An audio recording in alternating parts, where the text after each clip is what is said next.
Welcome everyone who is joining us. We will start in just a few minutes.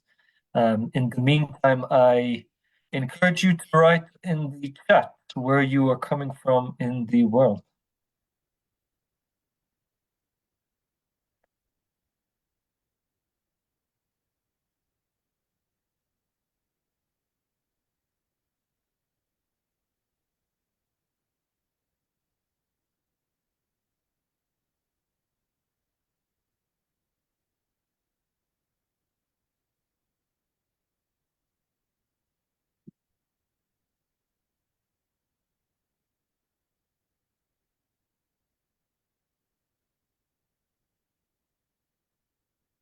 Hello, Esther, Joel, Trisha, and Peter, Laura. Good to see new and old names. So perhaps I should say old and new friends.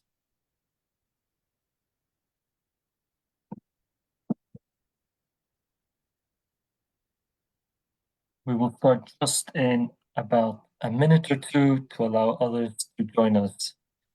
For those who have just joined us, feel free to write where you're coming from in the world.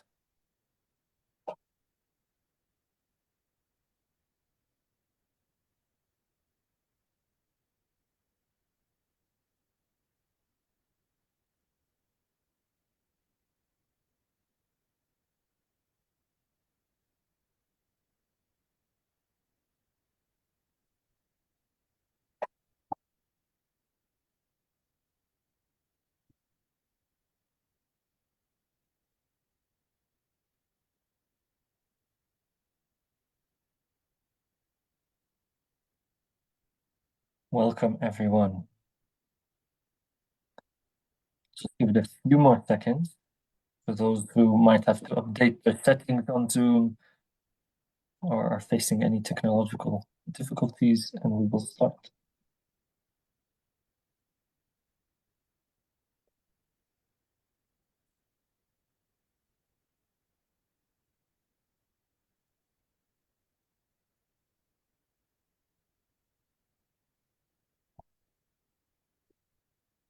It's great to see people coming and joining us from all around the world. You're most welcome.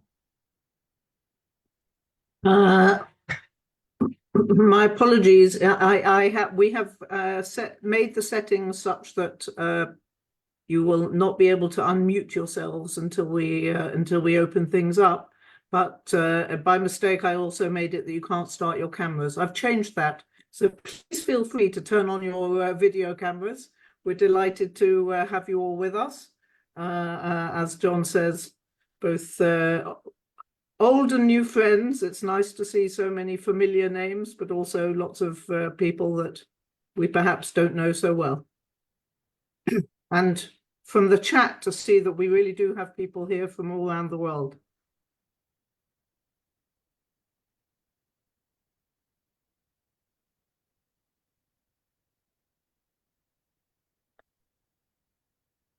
All right. I suggest we start to respect both our speakers' time and your own time.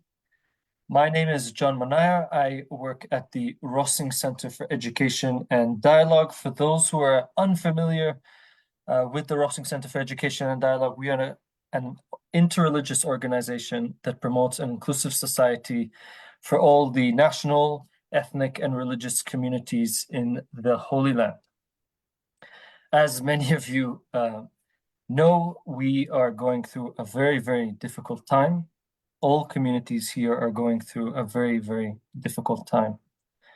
And we ourselves who work within both mixed cities and in the education system, the Israeli education system, we are asking questions of what do we do next? How do we promote values of inclusivity, of equality, of peace within our own context? And we thought that it would be appropriate to invite a speaker who has, at least the speaker's context, experienced atrocities similar to those that we have experienced and are experiencing at the moment, who could shed some light, wisdom into our own context. I'm also here with my colleague and boss, Sarah. Sarah, would you like to say a few words? Sure. Hi, everybody.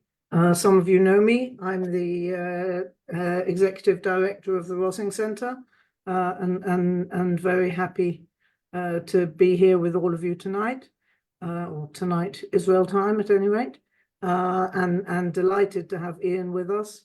I had the privilege of meeting Ian online at a session at which we both spoke a while ago, and I felt that it would be very valuable to us, first of all, but perhaps to all of you as well, to invite Ian to share some of his thoughts and give us some insight in as we try and work out where we go from here.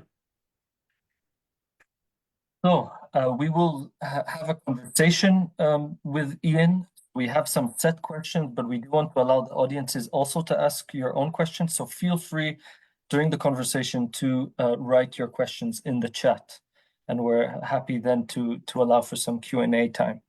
So let me just quickly introduce Ian and his background. He does have a rich background in peace and education, and I will read a tiny bit of it. So I will allow Ian to sort of introduce himself again in a much more comfortable way than what I will do at the moment. So Ian Manzi is the program assistant for the Collaborative for Global Children's Issues at Georgetown University.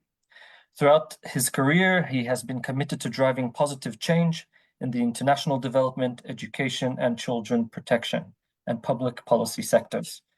His professional journey has included working with the, and I apologize for my pronunciation, Agahozo-Shalom Youth Center, a transformative community in Rwanda that empowers orphaned, refugee, and vulnerable youth through healing, education, and love. In 2016, he co-founded and served as the program's coordinator for Critical Thinking for Peace, capital letters P.E.A.C.E., a peace education and youth empowerment project that seeks to engage with Rwanda's future leaders and equip them with the skills and insights necessary to adequately take up the mantle of sustaining peace and development in their own communities. So, Ian, we are absolutely delighted to have you with us. Please sort of begin with a few words of who you are and where you come from.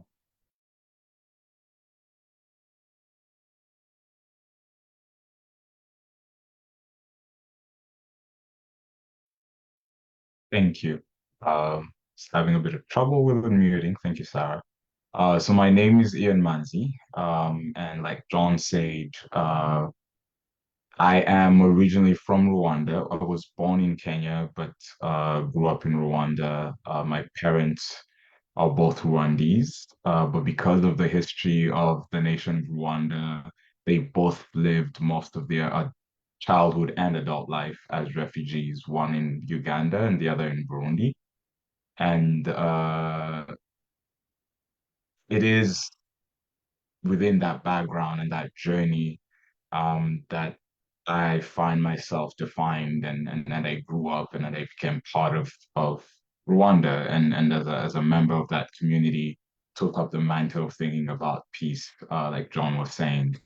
For those who may not be aware, the history of Rwanda is complex. But one of the things that brought up the need for us to talk about peace and redefine what that looks like in our communities is that in 1994, Rwanda went through a genocide, the genocide against the Tutsi that was perpetrated in 1994 and left the country devastated in all ways. More than 1 million people died, and there's loss of infrastructure and a lot of different other elements that are tied to life.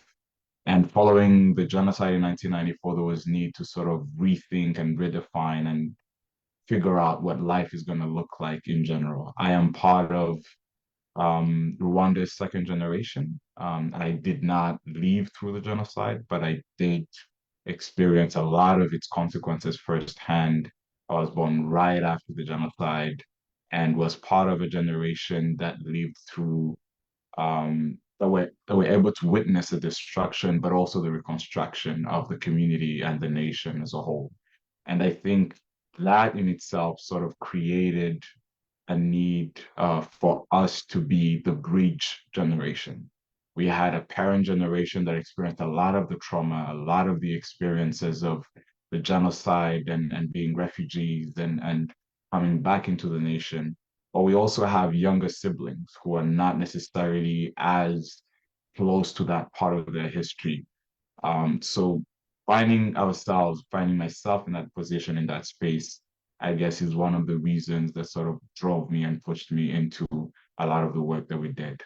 Um, so yes, I can sort of give that context to add on to what John was saying, and I guess we'll dive a bit more into the rest as we go on.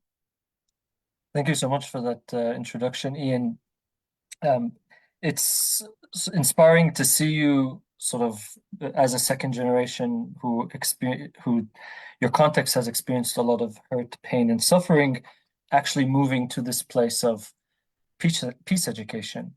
Our communities here in the Holy Land, Israelis, Palestinians, whatever religious background you come from, we've all experienced existential threats and fears, and not necessarily everyone is as motivated as you are to go into peace education. So, could you maybe explain a bit more of maybe an event or a figure in your life who sort of motivated you to get into this field?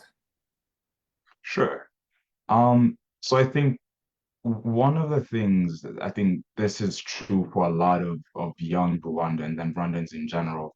One of the things that I grew up being taught by my parents and grandparents and family in general is the meaning of identity and what that looked like and what it meant. Now, for my parents, that was particularly important because they were born and raised outside of their countries, born and raised in Uganda and Burundi. And as much as they were received by those communities and taken care of by those communities, the reality was there was always a reminder that they were not home. There was always a reminder that that's not where they belonged. And so our grandparents, my parents' parents, and that generation in general, had to do a lot of work to try and maintain the identity of where they come from, the Rwandan identity within their heart. Now, one big thing that came out of that was the notion that their identity was not necessarily tied to a piece of land, nor was it necessarily within certain boundaries. You carry your identity with you wherever you go. And so they held on to that. They worked on making sure their children still spoke the language. They still practiced the traditions and the customs. They still had a connection to this country that they were hoping one day they may return to. But even if they don't, the belief was that they would carry Rwanda in their heart. And so that was something that was instilled in us as young people as well, as young children, as we grew up. The notion of saying now that we were growing up in our land, in our country, it was still important for us to maintain that identity, that sense of connection within us, which meant that we had to look beyond differences. One of the elements of the history of Rwanda that's a bit particular is that the genocide against the Tutsi in Rwanda was not done by an external community. It was not done by another country. It was not done by some external figure. It was Rwandans standing up against Rwandans. And so the complication within that situation is that at the end of the day, when the genocide was stopped and it came to an end, you still had to find a way for people to live together because you could not tell somebody to go back to where they come from because that is the land they come from. And so when neighbor has turned to neighbor, when friends have turned to friends, when spouses are turning against each other, you have to figure out a way to live together, despite the fact that a large portion of the population took part in the genocide and the other half was victimized by it. And so when you find yourself in that situation, you have to redefine what justice means. You have to rethink, what does the future look like? How do we live together? How do we move forward? For those who know, right after the genocide, Rwanda was one of the countries, and it might still be in some ways, that had a large number of incarcerated people. Because once you have more than a half of the population that in some ways took part in the genocide, that is the outcome. But you cannot build a country on having a half of that nation incarcerated. So how do you then rebuild community? How do you think about supporting children that were orphaned by the genocide and children whose parents are in prison with life sentences because of the genocide? So those are some of the elements, some of the complications and some of the complexities that sort of pushed me and my colleagues and young Rwandans in general to think about, how do you build a community where everybody lives together and you are able to see your neighbor as a person.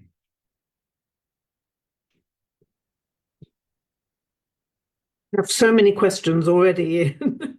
But perhaps I'd like to start from that point of this idea that people recognized that they had to find a way to live together, and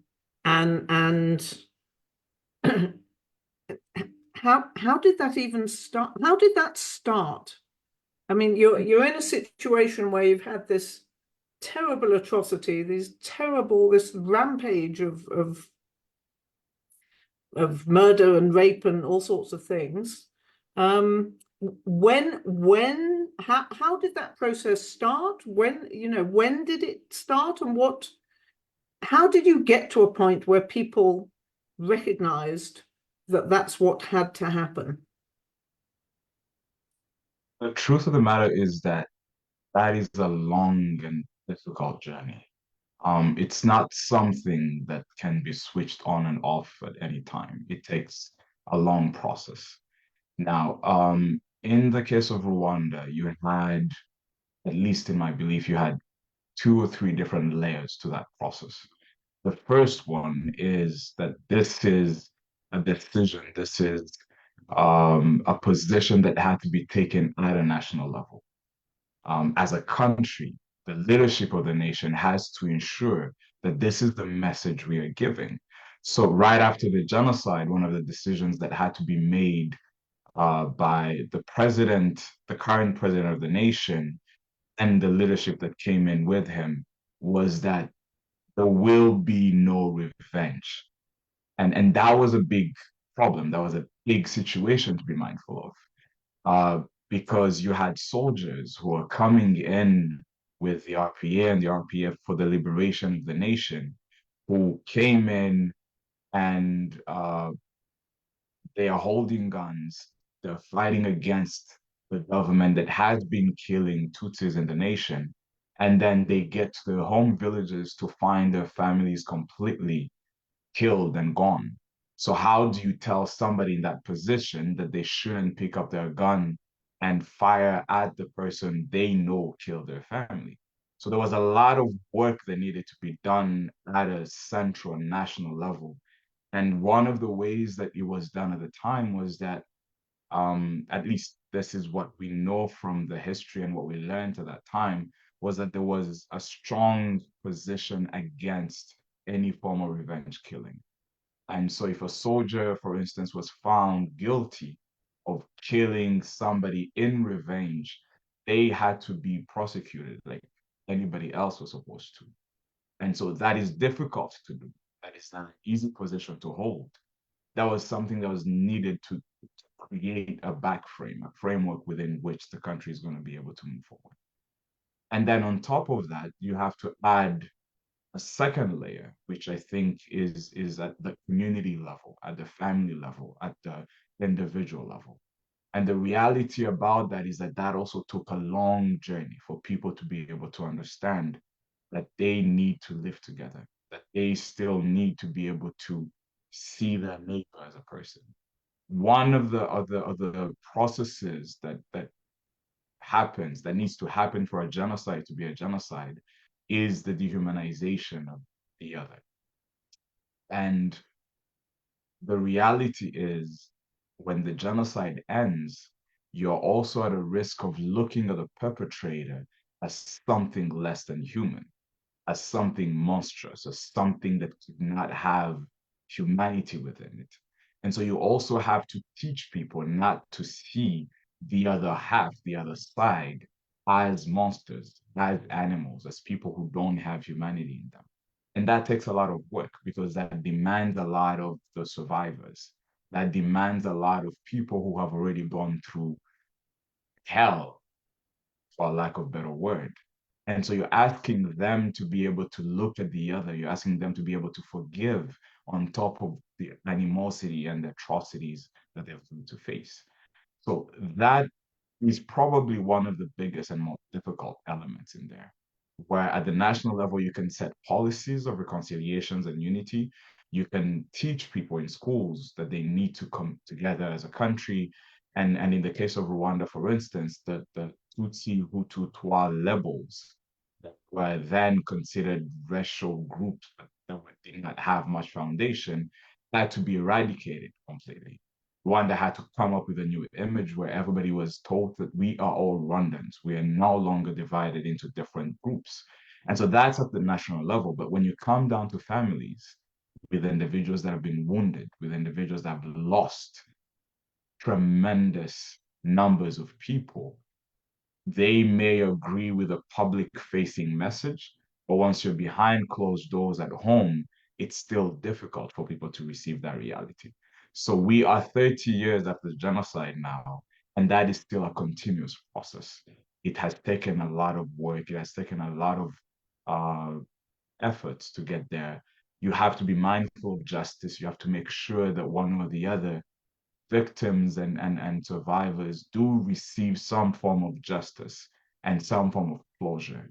That came in the form of saying, we are going to have institutions that are going to allow us to both provide justice and be able to punish those who took part in the genocide, but also help families that lost their own to be able to bury them in dignity, be able to figure out where did our people go, where are they, and how can we give back to them honor that they lost in the last moments of their lives. So there's a lot of work in there that has to be done. But I think without a shadow of a doubt, you do need a strong national backdrop that's going to push individuals and communities into doing a lot of the soul searching, a lot of the work that needs to be done internally. And you also do have to provide justice, but justice without revenge, without dehumanization, without necessarily looking at the other as an animal or monster. Wow. Um, sure, all the audience has a lot of questions. And again, I want to encourage everyone and remind people that you can write your questions in the chat. But I'll take liberty to ask my own question. I only wish we had sort of the leadership on whatever side to promote this type of movement and transformation. But I do want to bring it back to peace education.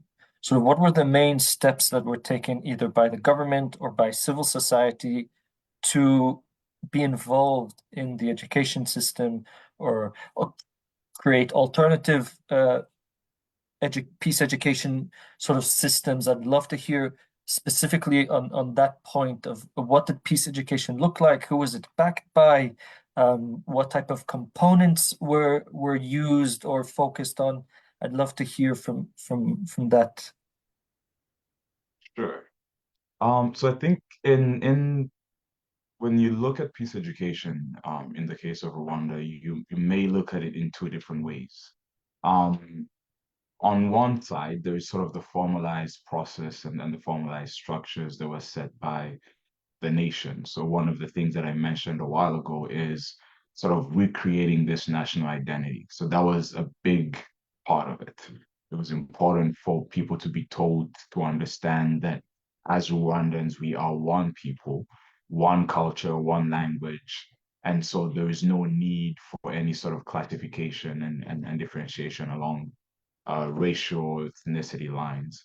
And so that was something that was big. The second thing was making sure that you're keeping the memory of those we lost alive, making sure that the history is taught, making sure that in schools and in communities, people are able to have dialogue and talk about that part of the history and be able to build from there. Everybody owns that part of history.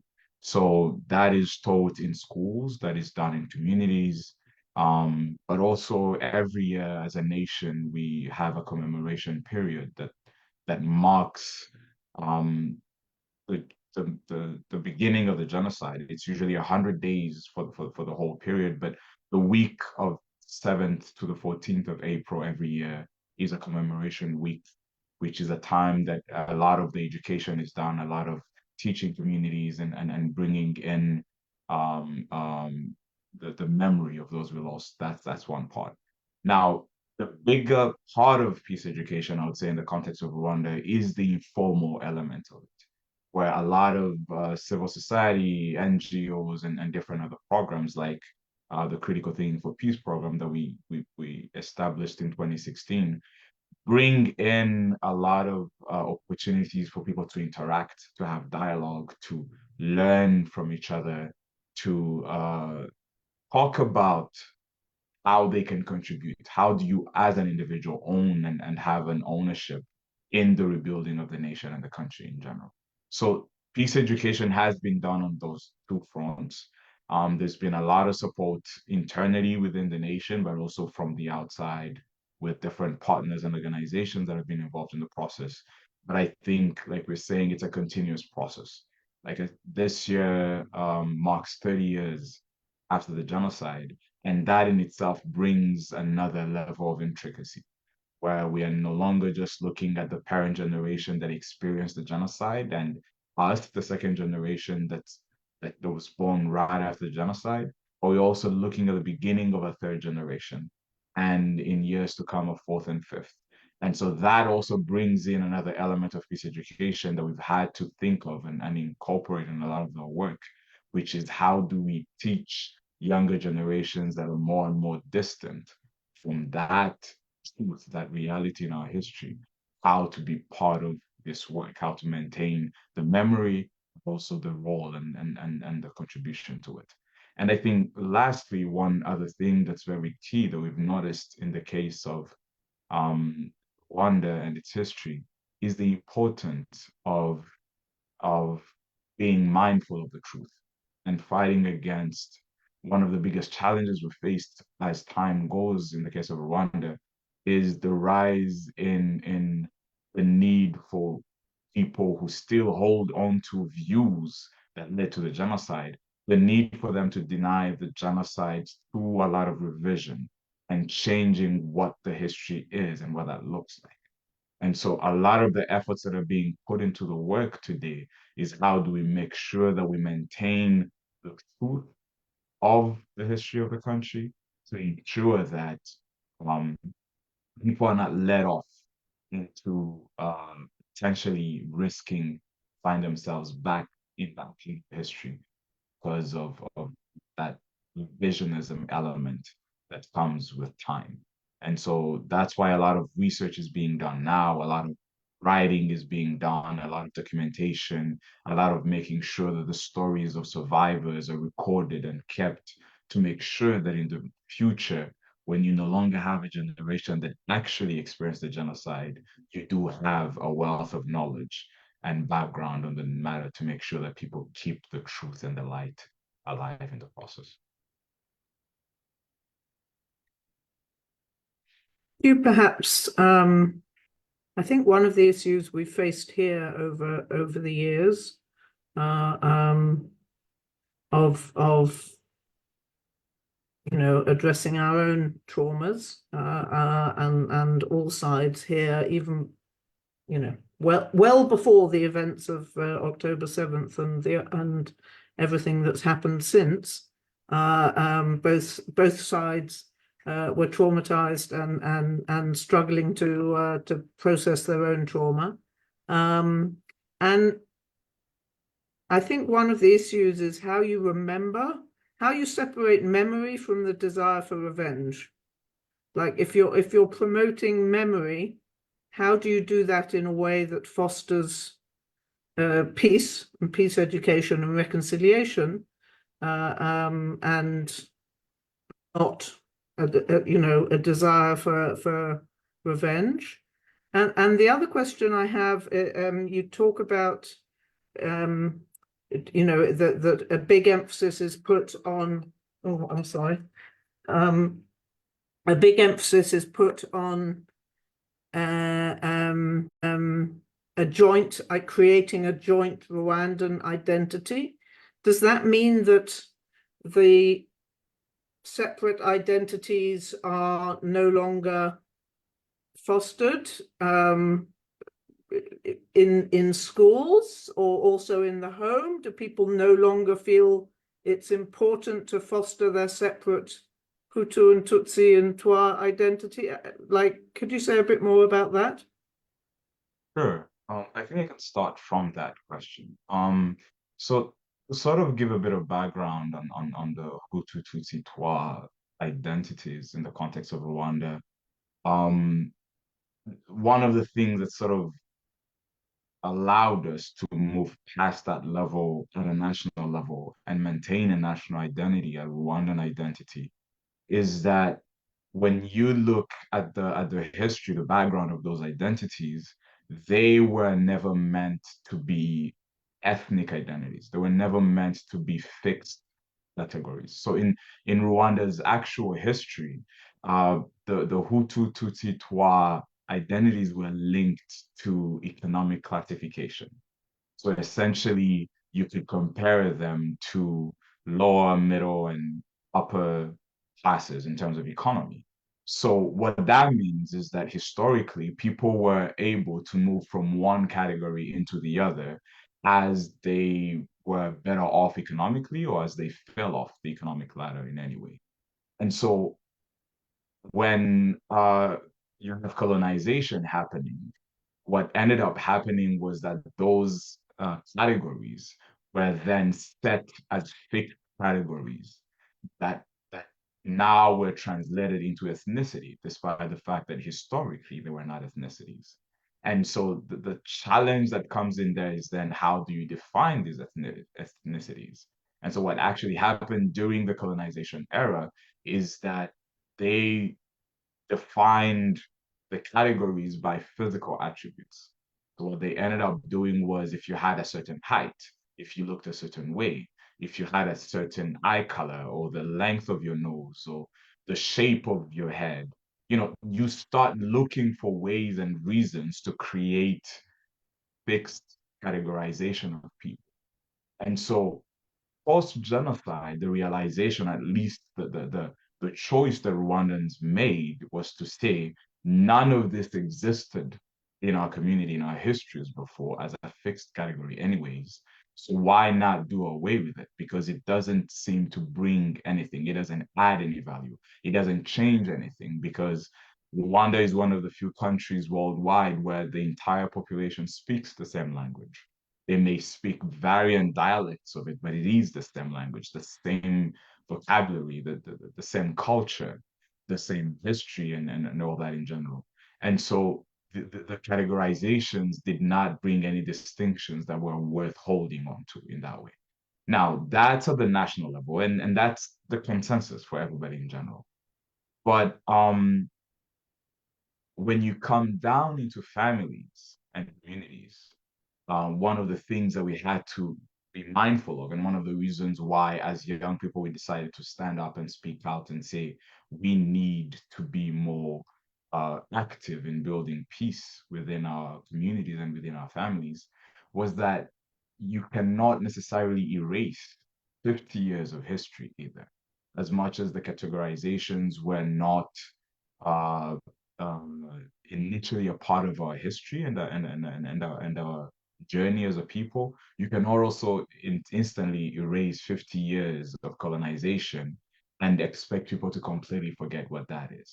Now, what the genocide did, which is difficult and which is one of the reasons why, in some instances, families behind closed doors still held on to some of those identities, is that the genocide sort of created a line between perpetrators and victims.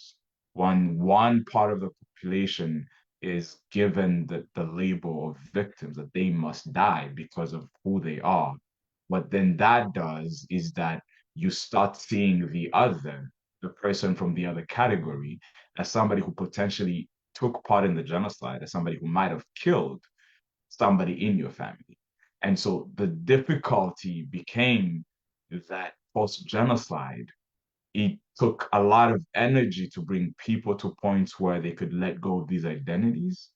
And we used to see it, for instance, when you're looking at marriages, right? A marriage is something that unites and brings together two families. And so as much as people would say we are all Rwandans, when it came to marriages, for instance, you would hear people saying you cannot get married into that family.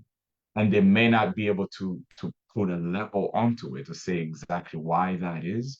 But the reality is, for families that lost people in the genocide, for instance, there was always a fear of sending their child into a family that may have had a contribution, a role they played in the genocide.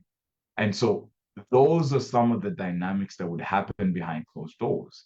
And so what that would do is, and to link this to the trauma element as well, is that you would have young people, children, growing up with the knowledge that their family may not necessarily like this other family, or the knowledge that their family may not necessarily want their brother or sister to get married to somebody because they come from this background.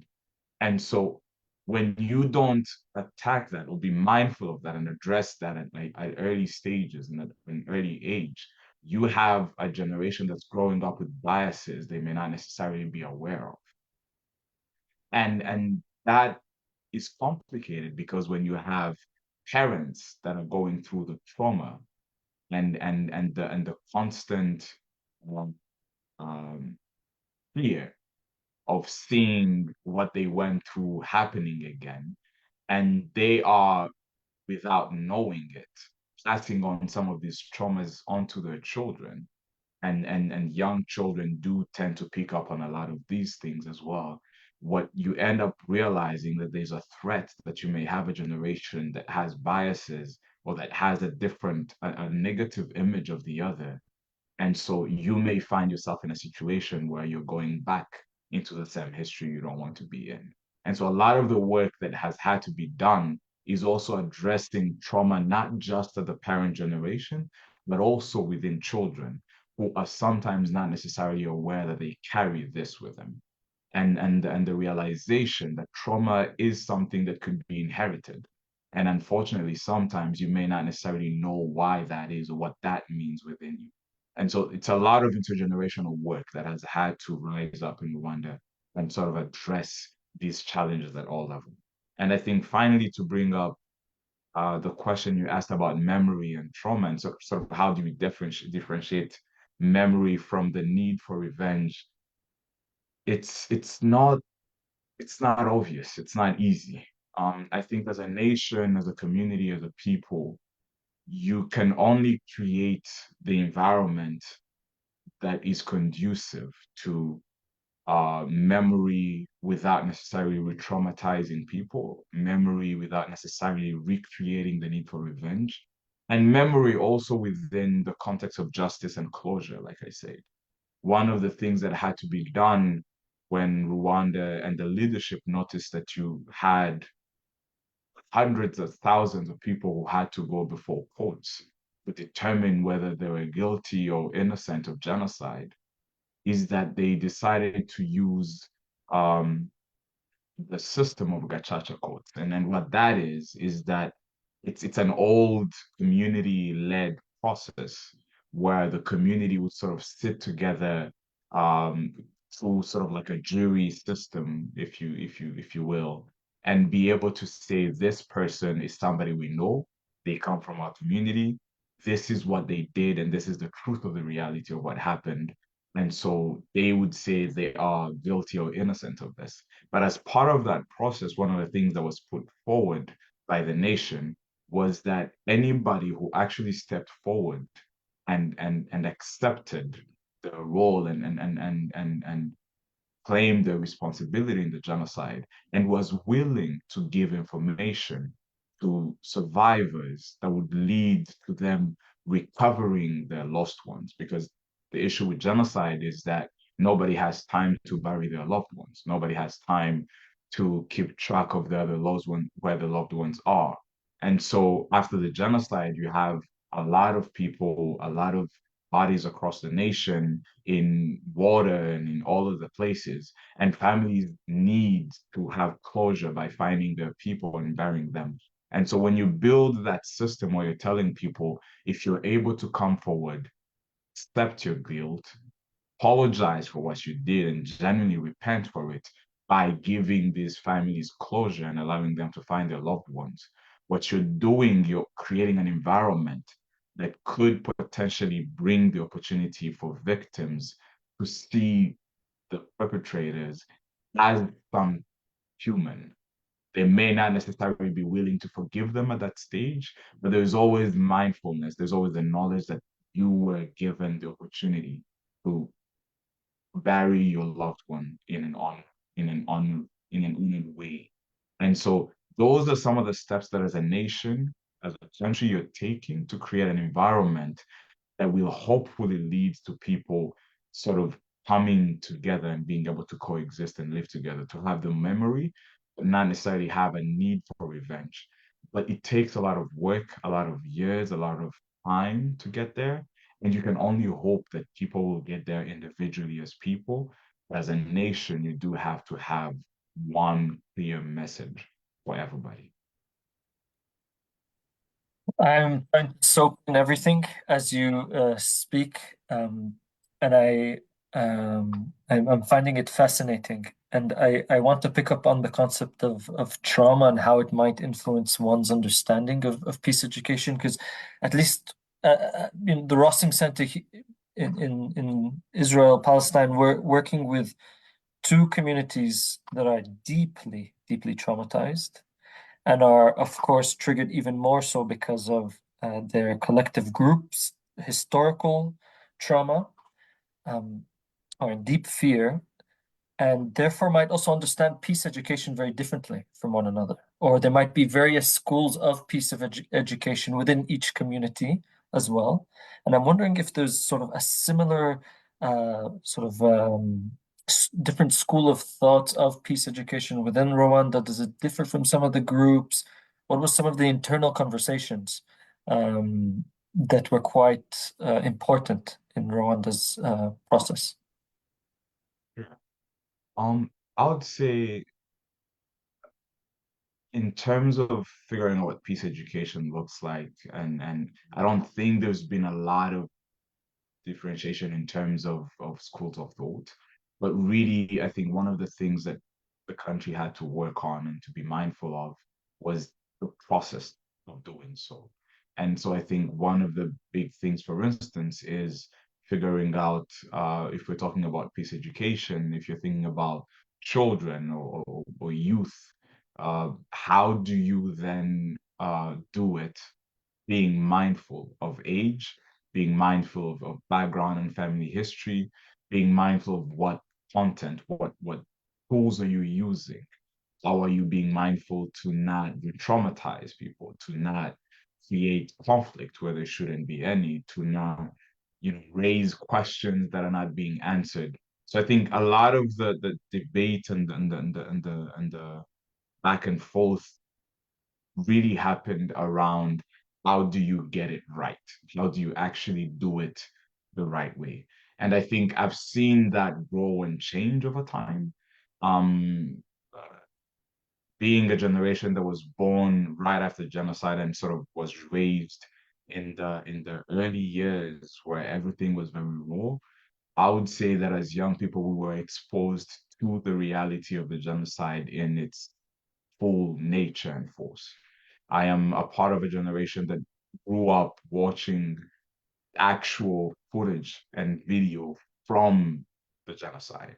And you had to come to a point of realization that if you have children that are watching people actually getting killed on television, or hearing these stories in their full details, you are creating some form of trauma within that part of it as well. And what would happen is, in those early stages, in those early years, you would also have families that decide we cannot watch TV during this period because of what's being shared or what's being shown, because the parents cannot take it. And so you have children that are asking themselves questions around, why is it that every time, you know, this period comes around, parents force us not to watch anything and to do this. So as a nation, you have to learn how to do it better over time. And I think we've come to a place where now there's been content created for young children, for primary school students and secondary school students that are mindful of those differentiations and stages. But it did take time to sort of fine-tune that process in a way. I would also say that you can't really talk about peace education if you do not take a step back and define what peace must look like for you. And I think that was a big element in the case of Rwanda. It was a question of saying, what does peace actually mean in this context? What does it mean in our communities, in our families, at a national level, but for individuals as well? And in the case of Rwanda, and in the case of Critical Thinking for Peace, which was a project that we started in 2016, that was the root reason, that was the root motivation for us to say, we've lived in a country that's been peaceful by all measures over the last 20 years. But if we're not talking about sustainability, it doesn't really mean much. Peace is not something that you can achieve and say you have reached the final destination. Because the truth of the matter is, over time, things will deteriorate, things will be forgotten, things will be, done wrong, and you find yourself going back into this cycle. So, as young Rwandans, 30 years after genocide, our definition of peace is sustaining what has been achieved. It's creating a way to make sure that as a nation, we do not see those dark days again. And so that changes the kind of dialogue you must have. That changes the kind of work that needs to be done. Peace, as John said in Critical Thinking for Peace for us, the P.E.A.C.E., we decided to use that as an acronym for peace education and community engagement, because we realized if you're talking about sustainability, we're not just doing peace education in a vacuum. You need to build a community around that. You need to engage with community. You need to take these young people into communities and having them take part in rebuilding that nation with their own hands, so that they have something worth protecting if push come to shove. They need to be able to understand that the nation is theirs as well. It belongs to them. They are part of rebuilding it and the efforts of it. So I think those are some of the um, things that we had to be mindful of as we thought about peace education in the context of Rwanda. Thank you. That's fascinating, and echoes quite a lot of the things we've been talking about internally at the Rossing Centre, particularly around the question of what peace might, what do we mean by peace? What do we mean by shared society? What would it look like? Because if we don't know what it looks like, how are we going to promote it? So that's it's very interesting to hear you talking about that. Even though I've got lots more questions, I would like to give some of our audience members a chance to ask questions. Some people have already asked something in some things in the chat. Fiona, are you still with us? Perhaps you could. I didn't entirely understand your question, so perhaps you'd like to ask your question directly. Yeah. I was thinking, when you have that process of education, isn't it that you also risk resistance And how do you deal with fatigue in this? What I meant by fatigue is, yeah, a form of resistance to this education for memory and and things of the past. I think that is very important. That's something worth really thinking about because so in the formal process, right, the national peace education and identity formation sort of process, you did not necessarily have the back and forth that would create the fatigue in the sense that you're conveying this information, you're teaching these young people about this and they're taking it in. But I think the fatigue, the resistance was actually felt by the young people themselves, the student themselves who heard one thing at school and may be hearing something that's very different at home, or maybe hearing something that's very different in the communities. And sort of how do they then bring those two realities together and be able to figure out uh, what their truth is, what their reality is.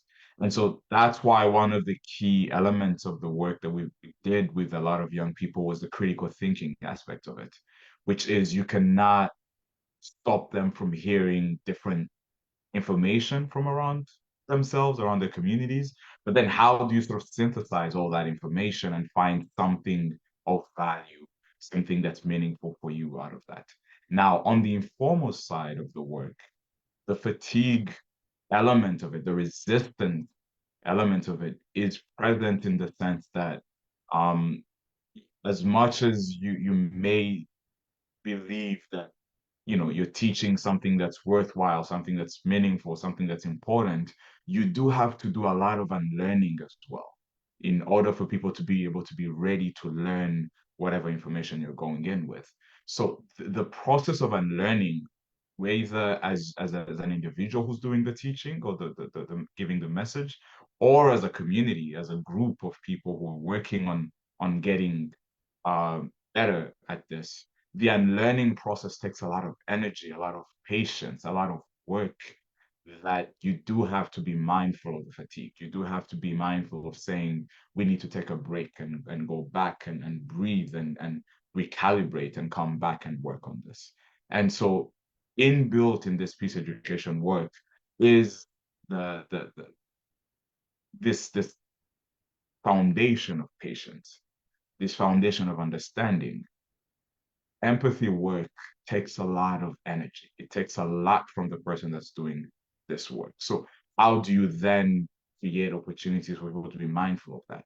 One of the things that we did, one of the sort of like our process was taking a step back in the education process was the community service part of it. Because what that did was we came out of this dialogue, this discussion, this difficult space of interacting and encounter into let's go back into the community and do some work together, develop this community together, do something practical together.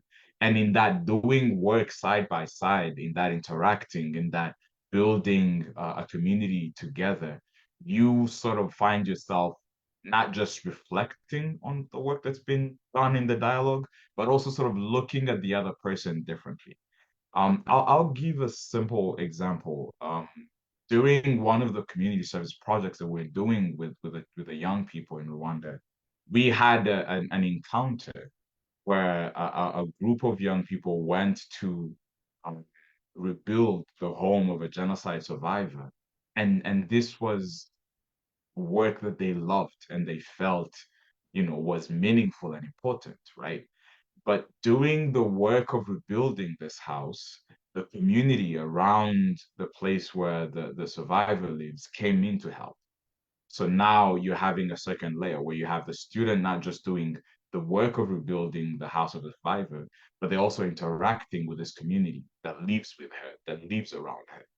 But among those people in the community was somebody who openly talked about how he wished he was as mindful as a young person because during his youth, he actually was one of the people who took part in the genocide. And in that instant, in that moment, you have these 14, 15, 16-year-old who have come face to face for the first time in their lives with somebody who actually had a role, a responsibility in the genocide. And I cannot tell you the shift that happened, how instantly you could tell in their minds, in their faces, is the realization, hold up, this is somebody who took part in the genocide. And so they went through stages of looking at him as though he was something out of this world, as though he was a monster, and having to relearn to see him as a human being because of the realization that he was working with them on this project. He was helping the survivor. He was a part of a community that had accepted him and taken him in despite his history.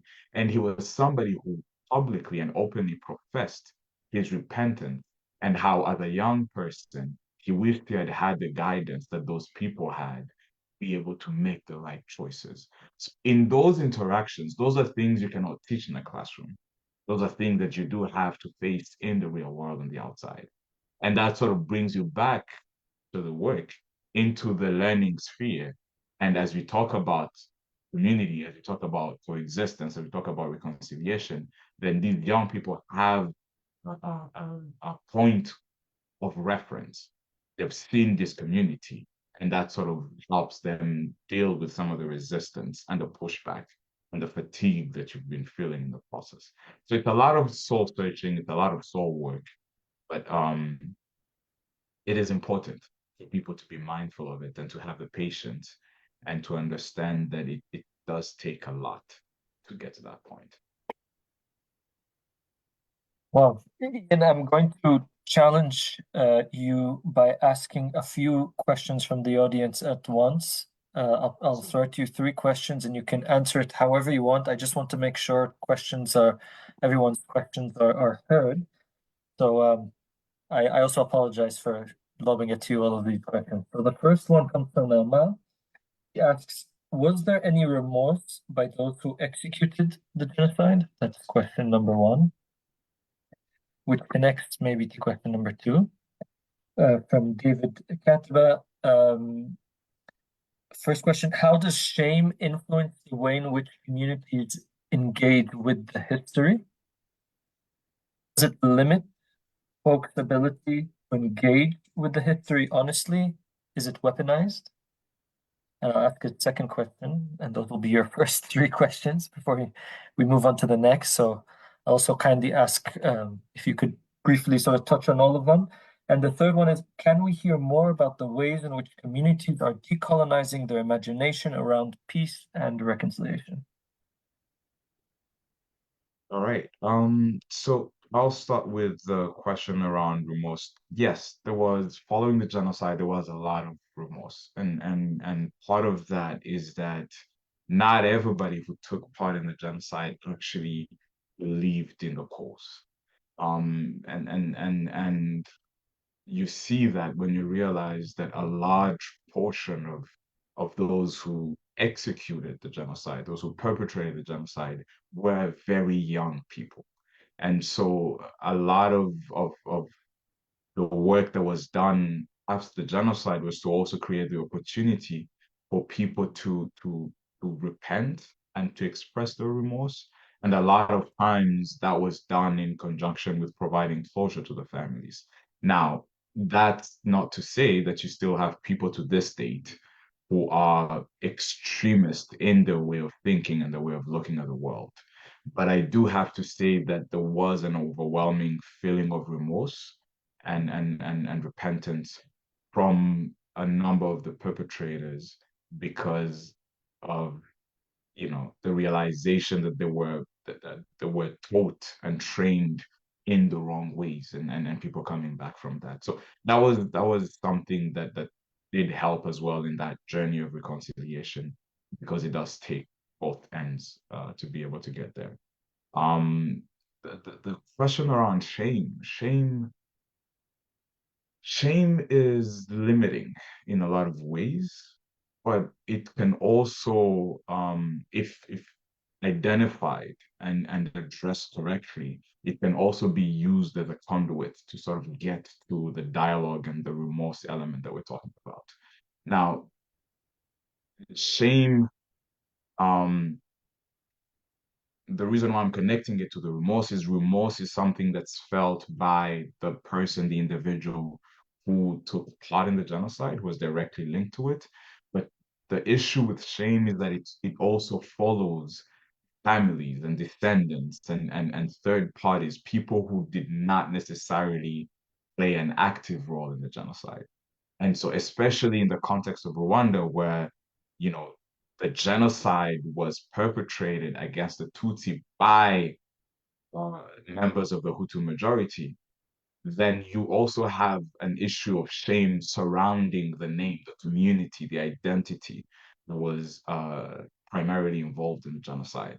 So one of the things that was also done in the aftermath of the genocide was, at the national level, was to also point out that, you know, there were members of the Hutu identity who did not support the genocide, who did not believe in the genocide.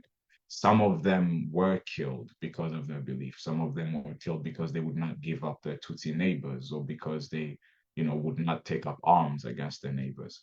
And so when you sort of take away that element, you're also helping address the shame element. You're also helping not to weaponize the shame into something that would create more problems internally.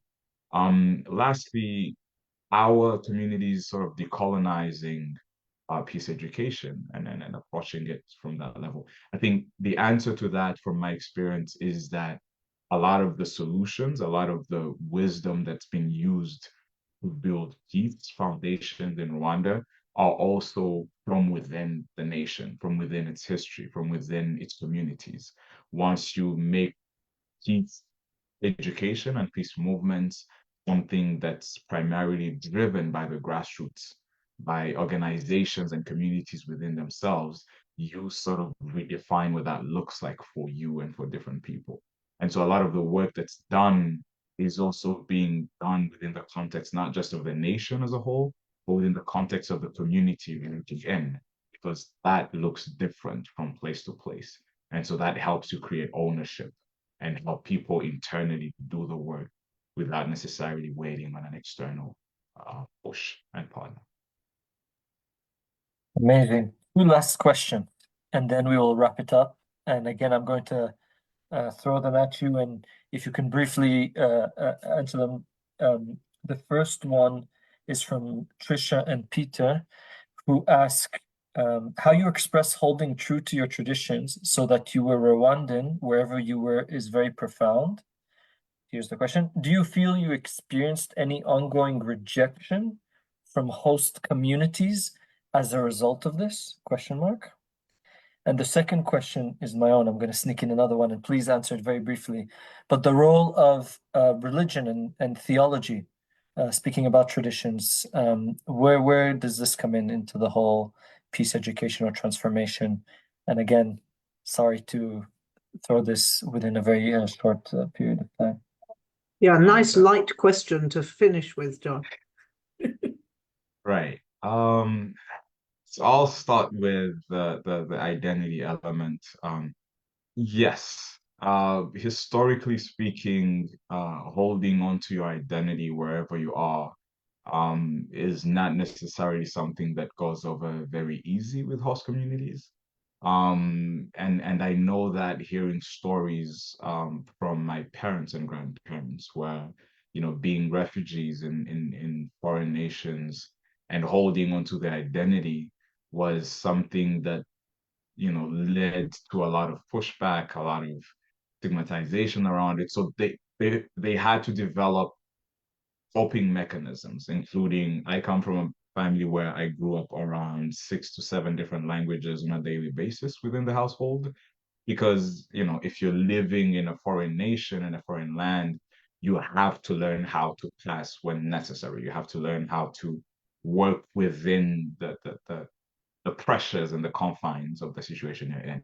So I was raised by a mother who probably speaks 5, 6 different languages fluently, because depending on the day and the place and the situation, she had to change uh, her ways of communicating and her ways of doing things.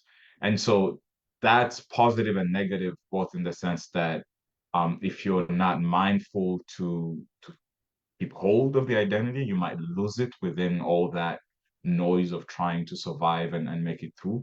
But also the positive side of it is that it also created another layer to the Rwandan identity, which is that, you know, we are also a very welcoming and open community because of that part of the history where, you know, you had to learn how to live within different contexts. And so, you know, when you come to Rwanda, one of the things that people realize is that it's a very multicultural, multilingual, you know, religious community because of that history and sort of that background. Um, Faith and theology. Rwanda's history is complicated when it comes to that, in the sense that during the 1994 genocide and before that, I mentioned that a lot of the classification and a lot of the precursor to the genocide work was done within the colonization era. And as we know, there was a role played by the Catholic Church and by different faiths within that process. Now, one of the biggest things that makes it complicated as well within the context of Rwanda was that during the genocide, a lot of Rwandans, a lot of Tutsis were killed within churches and within faith spaces because of the belief when the genocide broke out. The belief was that, you know, a church, Catholic cathedral, and the different space like that is a holy place. It's a safe space. It's a place where nobody would fathom being killed. Nobody would fathom the idea that somebody would kill somebody within a spiritual place, a holy space. And so as a result, you have a lot of people who were killed in churches because it that belief created an opposite effect where a lot of people would convene in these places, making it a lot easier for those who were trying to kill them to find them in one place. And so when you have that part of your history where faith played a role in the death and the loss and the genocide, but also at the same time, you also have faith communities that stood up and protected their own and fought for their own and tried to support them. You have sort of that complexity, and that's a difficult thing to address as you think about rebuilding and peace education. However, I do think that overall, faith played a big role in rebuilding the soul and the heart of the nation. Because when you've seen darkness like that, when you've seen death to that level, it does something within the human soul. It does something within you. It makes you realize, you know, at the end of the day, there are things that you can't do anything about it. So it's still a surprise to a lot of people today that Rwandans are as faith oriented and religious and prayerful as they are, given that history. But I think one of the reasons is because faith communities became one of the places where people could be open about their wounds, about their history. People could openly share what they've gone through with a community that was sort of joined by faith. And that sort of helped them go through the healing process and rebuilding. And faith leaders after the genocide did play a big role in the reconstruction and supporting the government and the nation to have that one message, one uh, public-facing message about unity and reconciliation and rebuilding and coming together. So I think, in brief, it's not an easy question to answer, but that's sort of the complexities of all of it in the context of Rwanda. Thank you so much for that, Ian. Before I pass it on to Sarah for the closing remarks, just a few technical things. The recording of this session will be online. and you can pass it on to other people if you think they would be interested to hear Ian speak. And also, this is an opportunity for you to look up our website and follow our newsletter if you're not in it. Do follow us on different social media platforms as well. And just before I pass it on to Sarah, Ian, I just wanted to say a big thank you for your time and wisdom. I've benefited a lot from this, and I can only pray that we will reach the place where you're at the moment in your context. So Ian, I just want to profoundly thank you. Your words really do offer us some comfort at a terrible time, some inspiration, a lot of food for thought, and it really is inspiring to hear you speak from the heart, from the soul, and share with us from your experience. So we are, all of us, I'm sure, deeply grateful to you for being with us this evening. We wish you much success in your ongoing efforts, and thank you so much. Really a thank you from the heart for being with us this evening. And thank you to all of our audience. We were delighted to have you with us, and we look forward to seeing you again in the future. Good night.